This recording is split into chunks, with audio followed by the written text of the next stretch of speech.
What's good, y'all? Welcome to Reconstruction, where we reconstruct each other from the deconstructions of life. Yeah, man, I say it every time. From today onwards to the other upcoming videos, I don't know how many, I'm just going to talk about some of my favorite stories in the Bible. So we have all of those, right? So that kind of changed our lives, that kind of changed our direction, like kind of changed how we see things, perspective, and stuff like that. So yeah, I'm going to talk about a story titled Judah and Tamar, and it's in Genesis 38, so let's check it out.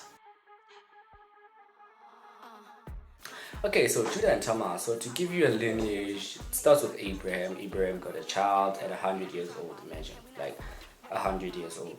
So he got a child at 100 years old, and he named him Isaac. And then Isaac got two sons, which is Esau and Jacob. Jacob, which later on is named Israel by God. God changes his name and calls him Israel. So to push Esau aside, I'm focusing on Jacob. So Jacob, aka Israel, gets 12 sons. Wow, like 12 sons. So he got 12 sons, and one of the sons is Judah. So all those 12 sons, so the 12 tribes of Israel are named after those 12 sons. So one of them is Judah, and I'm talking about Judah today. So Judah got a wife. How the story starts: Judah got a wife, and the wife's name is Shua. Yes, Shua. So then Shua and Judah got three sons. The firstborn was the second was Onan, and the third one was Shelah. So then Judah got a wife for his firstborn right, which is Tamar. The Bible doesn't talk about but then kind of tells us the personality of that he was wicked in the sight of the Lord.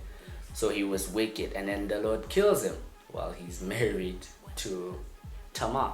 Judah tells his second-born Onan to take Tamar as a wife and make children for his brother right? So it didn't please Onan. It didn't please Onan that, okay, I have to make children that are not going to be mine.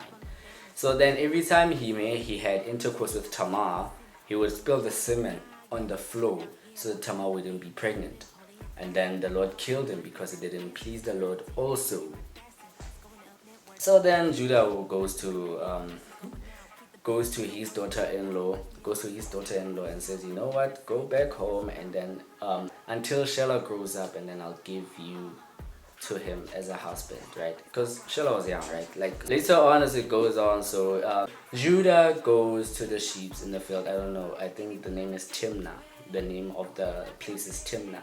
So Timnah is not where I don't think that's where Tamar lived, but then she heard that, okay, Judah is going that way. So in those times, everyone had a garment for everything. Like there was a garment that you wore when you were a widow, when you were single, a virgin. There's a garment that you wore when you divorced.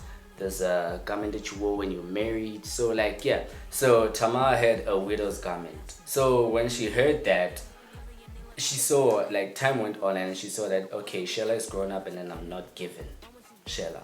So okay, she takes off her widow's garment. She goes to Timnah, and she covers herself with a veil. She sits on the streets. So then Judah sees her, not realizing that it's Tamar, and she thinks it's a prostitute. So then she goes to the prostitute and say, okay, can I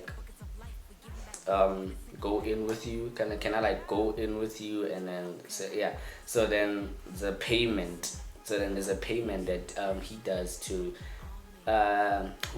Tamar. So he said, okay, I'll send a goat and you do this for me. And then, okay, Tamar says, okay, give me your staff, give me your shepherd's staff, and whatever, all of those things, and then until you send the goat. So okay, they go in with them, and then cool. Then Tamar goes back home and she wears back her widow's garment. Like, wow, she just played a harlot game. Judah sends one of his friends to take the goat to the prostitute. But then when they get there, the prostitute is not there. Okay, why? Where's that prostitute? He asked, where's that prostitute? And then people from that place were like, we don't have a prostitute here. We have never seen a prostitute here. So okay, Cool. Time went on 3 months, 3 months, and then it's discovered that Tamar is pregnant. Tamar is pregnant. Okay, wow, like did she play a harlot? But they didn't realize that she played that harlot that they were talking about. They were talking about. So then Judah finds out and she was like, okay, bring her to me so that she can be burned. So that there was a sin, like that was not the right thing to do. So every time you did such a thing, you got burned, you got killed, like stuff like that. You got killed. So then Tamar reveals that no, the owner of this stuff is the one who made me pregnant. Is the one who made me pregnant. So then okay, Judah sees that okay, this is my stuff and whatever, stuff like that. Okay, cool. So like now Judah realizes that okay, she did this because I didn't give my son to her as I promised. So like Judah kind of did something wrong too. Kind of did something wrong too. So then what happens is that now Tamar conceives twins.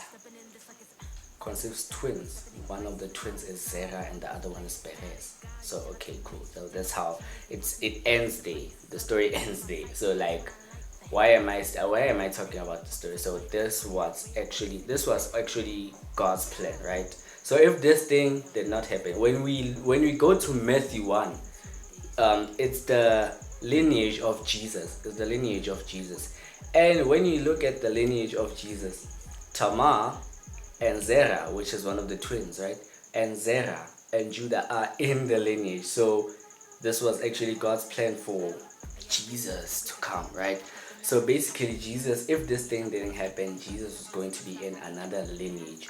And the Bible was going to be a totally different book, like the way I see it, with other characters. And yeah, so like this kind of reveals to me that you know what, God can actually make plans in the most unexpected ways. Like wow, like that's great, right? Like so yeah, that's my lesson today. So sometimes really you gotta accept some other things because some other things do happen for a reason, but some things do not really happen for a reason. When you know that you played a wrong game, but then this happened because yeah, go read the story, man.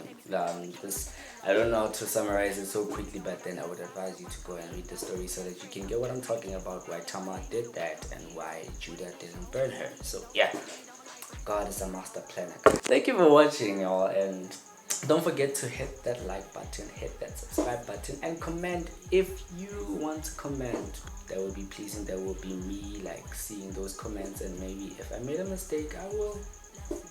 And if I see a lesson, I will adapt it. So yeah, man, don't forget to share this to a friend. It might help a friend. And yeah, peace.